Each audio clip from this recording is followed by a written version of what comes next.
Hello everyone, I am Dr. Nidhi Gupta and today I am beginning the subject Human Resource Management for all of you. So in this particular subject we will be covering different aspects of Human Resource Management and I am beginning this with the introduction of the subject. So it is very important to know what is human resource and how it is managed in one organization. तो यहाँ पर मैं आपको एक example से इसको describe करूँगी जो कि एक बेसिक है ह्यूमन रिसोर्स को अंडरस्टैंड करने के लिए और क्यों हमें इसको मैनेज करने की रिक्वायरमेंट है इन ईच एंटरप्राइज. तो suppose I want to start the business of kite manufacturing.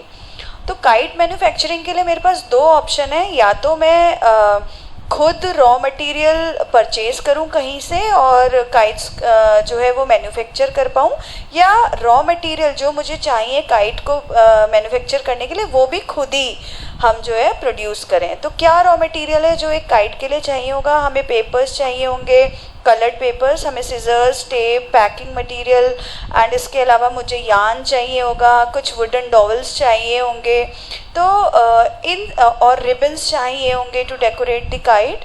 तो ये रॉ मटेरियल है जो मुझे चाहिए होगा. If I am purchasing this raw material from the suppliers, तो उस केस में I need people to purchase this raw material for myself for the manufacturing of the kite. Then after purchasing of raw material, I again need people to manufacture the kite with the help of these raw material. And then for selling, for marketing this, these kites in the market, I again need people. And जब marketing करेंगे, हम selling करेंगे, तो उसके बाद revenue generate होगा. तो to manage that revenue and to maintain the accounts, I again need people. Okay, and to manage all these people who are involved in marketing, purchasing, accounting, so to manage all of those again I need what? More people.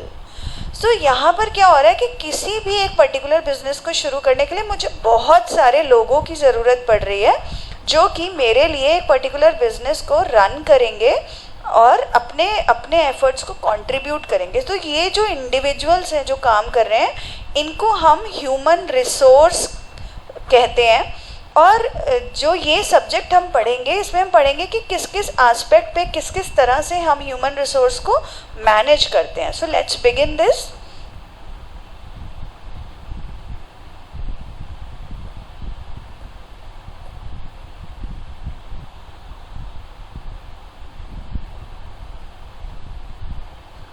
Okay, so start with the concept of the human resource management. We know that all the organizations are made up of people and they function through people. जैसे मैंने आपको अभी kite के example में बताया कि सारी organisations जो हैं वो किसी न किसी इंडिविजुअल्स के कंट्रीब्यूट करने से, उनके साथ काम करने से जो है वो बनती हैं, और उसमें सारे फंक्शंस भी जो हैं वो लोग ही कर रहे होते हैं, चाहे वो मार्केटिंग का फंक्शन है, परचेजिंग का है, अकाउंटिंग का है.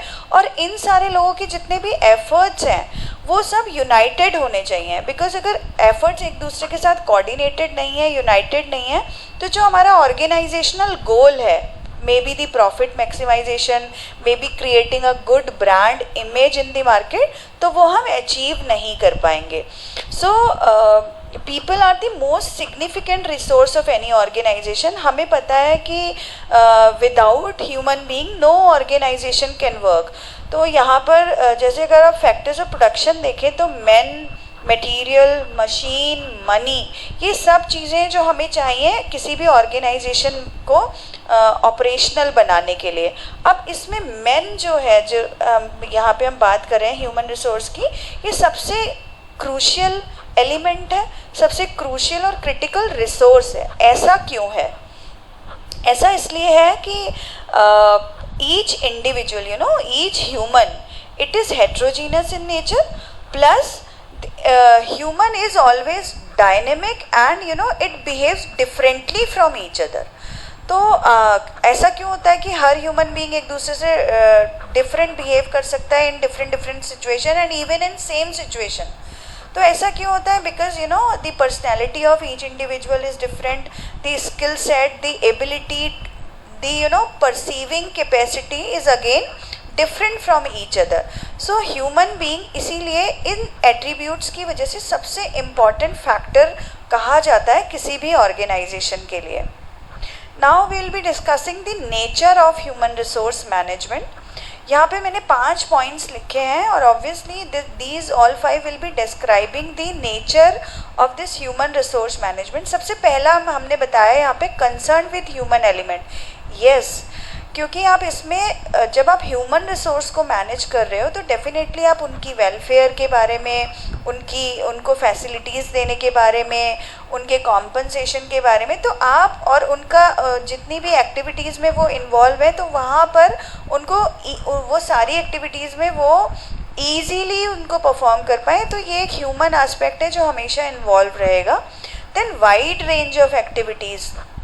यस, हम किसी इंडिविजुअल को अपने यहाँ रिक्रूट करते हैं तो रिक्रूटमेंट से लेके हमने उसको सेलेक्ट किया, ट्रेनिंग दी, उसको एक पर्टिकुलर जॉब प्रोफाइल में रोल्स एंड रिस्पॉन्सिबिलिटीज़ डिलीवर किए, उनको समझाया, उसका कॉम्पनसेशन डिसाइड करना, then over a period of time what kind of performance he is delivering in the organisation, उसको डिसाइड करना, उसको ऑर्गेनाइजेशन के अंदर कैरियर अपॉर्चुनिटीज़ प्रोवाइड कराना, promotion, transfer, and till the separation of that individual. So human resource management is a wide range of activities. Now third one is development of human resource. ये मैंने second point में भी cover किया. हम career planning opportunities individual को दे रहे हैं. Training इसमें एक एस्पेक्ट है ह्यूमन रिसोर्स मैनेजमेंट पे. तो हम एक इंडिविजुअल की स्किल सेट को एनहेंस कर रहे हैं, उसकी कैपेबिलिटीज़ को इंक्रीज़ कर रहे हैं, तो ये बहुत इंपॉर्टेंट है. Then it is the continuous function. Yes, it is non ending. So one because organisation is always working with lots of individuals working in that. तो जब तक इंडिविजुअल्स ह्यूमन रिसोर्सेज ऑर्गेनाइजेशन में काम करते रहेंगे, उनको मैनेज करने का फंक्शन कंटिन्यूसली रहेगा. तो ये नॉन एंडिंग होता है. And the fifth one is it is multidisciplinary approach. Why multidisciplinary? जब हम HR प्लानिंग करते हैं तो उसमें हमें इक्विलिब्रियम क्रिएट करना होता है in between the demand of the human resource and the supply of human resource. जब आप डिमांड और सप्लाई के बीच में इक्विलिब्रियम क्रिएट कर रहे हो कि वो इक्वल होने चाहिए, जितने लोगों की डिमांड है हमारे पास उतने ही लोग हैं, तो ये कॉन्सेप्ट जो है डिमांड का कॉन्सेप्ट, ये आता है इकोनॉमिक्स से. इसके अलावा हम इंडिविजुअल्स का इंटरपर्सनल बिहेवियर यहाँ पे हम स्टडी करते हैं. तो ये कॉन्सेप्ट हमने लिया सोशलॉजी से, that one particular individual how he is working in a team and how he is working in a group. तो उसका बिहेवियर कैसा है, वो टीम वर्कर है, ग्रुप में कैसा बिहेव करता है, इंडिविजुअली कैसे परफॉर्म. तो ये सोशलॉजी से लिया. प्लस हम एक ह्यूमन बीइंग को स्टडी कर रहे हैं, उसका बिहेवियर, उसकी पर्सनालिटी. तो ये कॉन्सेप्ट हमने लिए ऑर्गेनाइजेशनल बिहेवियर से, एंथ्रोपोलॉजी से, साइकोलॉजी से. So that's why this human resource management is called multi disciplinary approach. Now moving towards the definition of this human resource management, very simple definition. This is basically defined as a set of policies, practices, programs designed to maximize both personal and organizational goals. तो human resource management में हम क्या बात करते हैं, हमें करना क्या है, हमें बहुत सारी पॉलिसीज़, प्रैक्टिसेस और प्रोग्राम्स को डिज़ाइन करना है इन सच अ वे कि वो हर इंडिविजुअल के जो पर्सनल गोल्स हैं उनको भी मैक्सिमम लेवल पे अचीव कर पाए, और साइमल्टेनियसली जो ऑर्गेनाइजेशनल गोल्स हैं उनको भी हम उनको भी अचीव कर पाए मैक्सिमम लेवल पे. सो in human resource management basically we are binding people and organizations together so that the objectives of each are achieved. तो mutually set goals बनाने होते हैं so that all the individuals working in a particular organization they are having the feeling of job satisfaction. Also organization is achieving its targets within the stipulated time. So human resource management क्या है, हम कैसे define करेंगे? It's a set of policies, practices and programs designed to maximize both personal and organizational goals. Now the scope of HRM. अब यहाँ पे जब हम स्कोप की बात करते हैं तो मैंने यहाँ पे इसको 3 पार्ट्स में डिवाइड करा है स्कोप को. पहला है पर्सनल एस्पेक्ट, सेकेंड है welfare aspect and third is industrial aspect. So जब हम पर्सनल एस्पेक्ट की बात करते हैं, so this is concern with man power planning, recruitment, selection, placement, transfer, promotion, training and development of individuals, layoff, retrenchment, remuneration or compensation of individuals, incentives given to them, productivity achieved by them. तो ये जितने भी personal aspects हैं, these are related to individual. तो ये सारे इसमें आएंगे कि ऑर्गेनाइजेशन कैसे इन सारी चीज़ों को मैनेज कर रही है. तो इसका स्कोप बहुत वाइड है, क्योंकि एक पर्सनल एस्पेक्ट में ही हमने वाइड रेंज ऑफ एक्टिविटीज़ हैं जो हमें कवर करनी पड़ती हैं, उनको सबको देखना पड़ता है. अब moving towards the second aspect, that is welfare aspects. जब हम वेलफेयर की बात करते हैं तो वेलफेयर किसकी? उन सब इंडिविजुअल्स की जो आपकी ऑर्गेनाइजेशन में काम कर रहे हैं. So welfare aspect deals with the working conditions and amenities such as canteen facility given to the people, crèche facility. तो जो भी वर्किंग मदर्स हैं उनके इन्फेंट्स और उनके किड्स के लिए आपकी ऑर्गेनाइजेशन क्रैच फैसिलिटी दे रही है या नहीं. रेस्ट रूम और लंच रूम्स अवेलेबल होने चाहिए. हाउसिंग फैसिलिटी हमें अपने एम्प्लॉयज़ को देनी है. ट्रांसपोर्ट देना है. मेडिकल असिस्टेंस प्रोवाइड करनी है. एजुकेशन टू देयर किड्स, ये हमें इंश्योर करना है. हेल्थ एंड सेफ्टी कंडीशंस को मेंटेन करना है. एंड रिक्रिएशन फैसिलिटी देनी है. तो welfare aspect again a very wide aspect, and this is again covering so many things which are directly dealing with the working conditions and amenities given to individuals working in a particular organization. So we are ensuring in this the welfare of everyone. Third यहाँ पे मैंने scope में आपको बताया industrial relations aspect. अब जब हम industrial relation की बात करते हैं तो बहुत ही ऑब्वियस है कि हम यहाँ पे बात करेंगे ट्रेड यूनियंस की. तो जब ये एस्पेक्ट हम बात कर रहे हैं तो इंडस्ट्री में ये सीधा सीधा कवर करेगा यूनियन और मैनेजमेंट का relationship. So it should be always positive, otherwise बहुत स्ट्रगल हो सकता है, बहुत प्रॉब्लम्स हो सकती हैं ऑर्गेनाइजेशन को. तो industrial relation aspect is covering union management relationship first.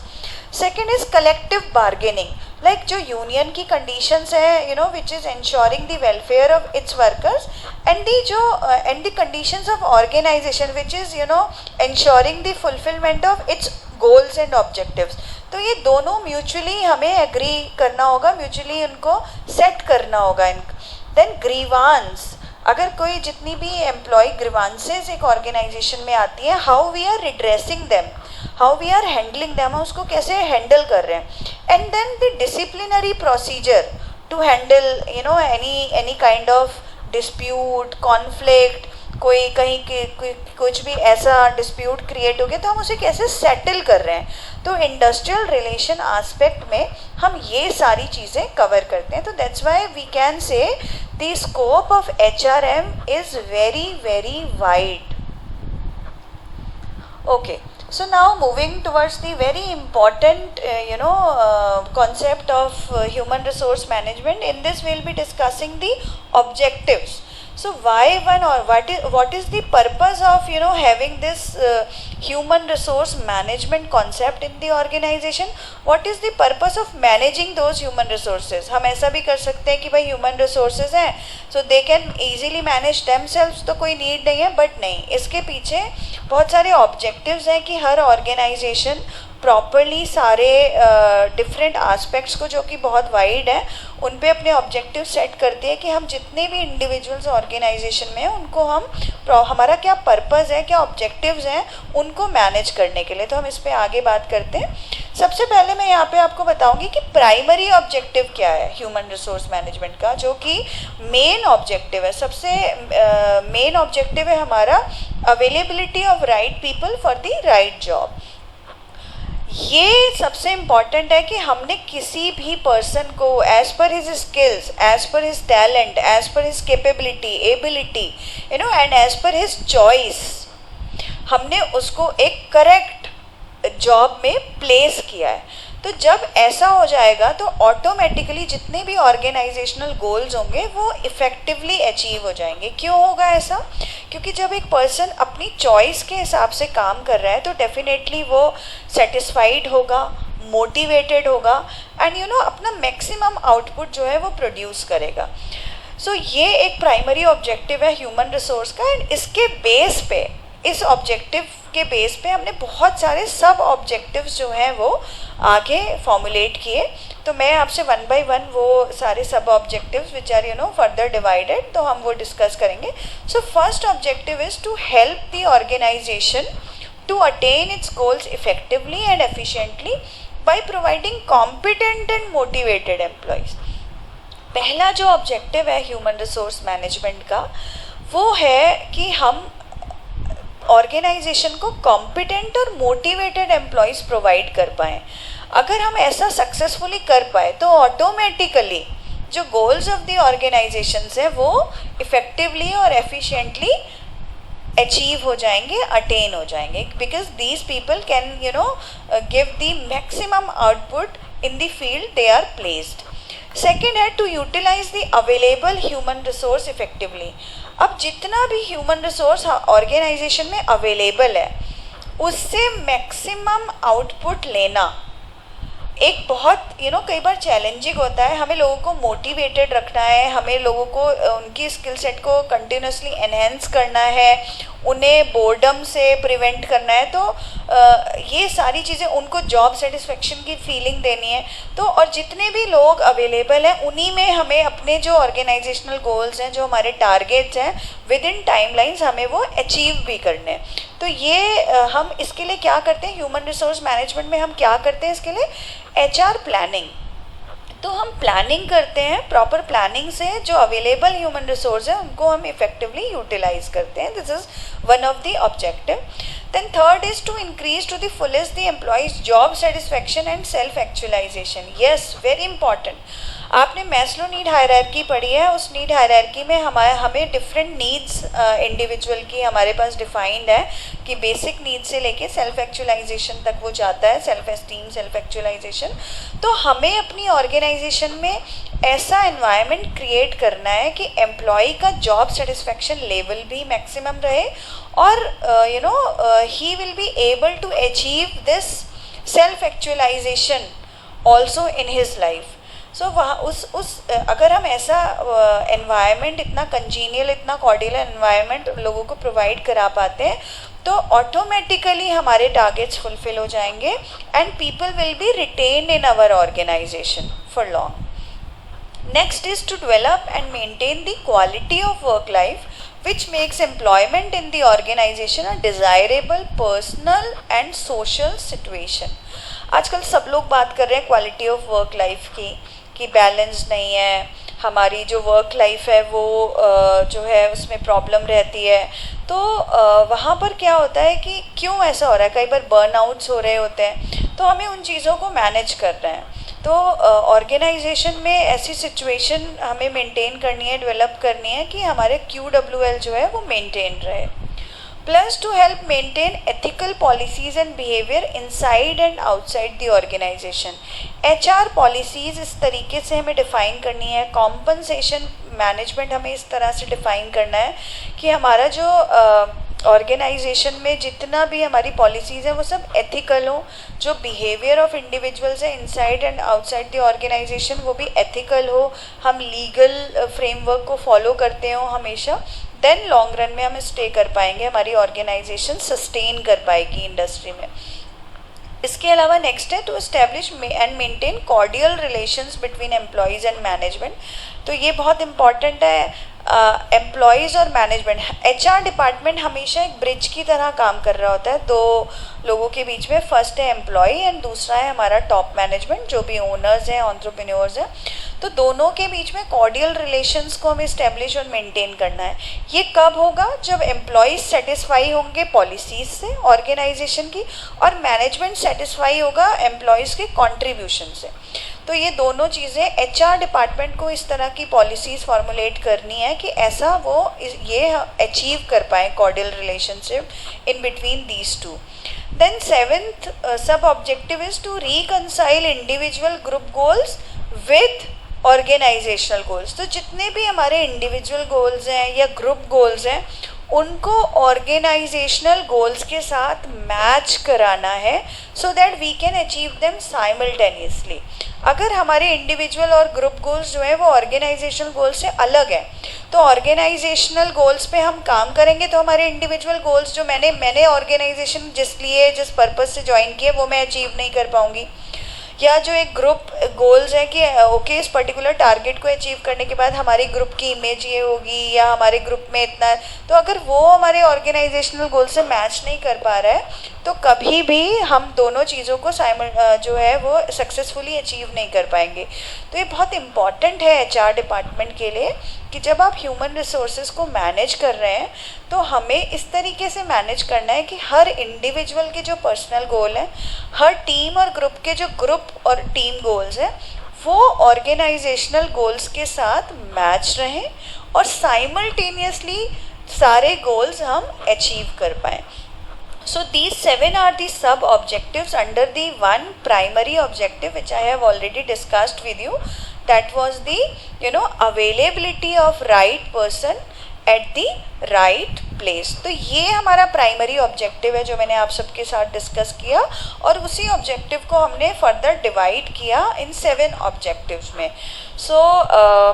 आज के लिए हम यहीं पे फिनिश करते हैं. आज हमने डिस्कस किया है नेचर, हमने डिस्कस किया है HRM एक्चुअली है क्या, क्यों ये हमें करना पड़ता है, इसके ऑब्जेक्टिव्स क्या है, इसका स्कोप कितना वाइड है. So thank you so much for attending this session, and in the next class we will be discussing the importance of human resource management and various other aspects in my coming session. So that's all. Thank you so much for watching.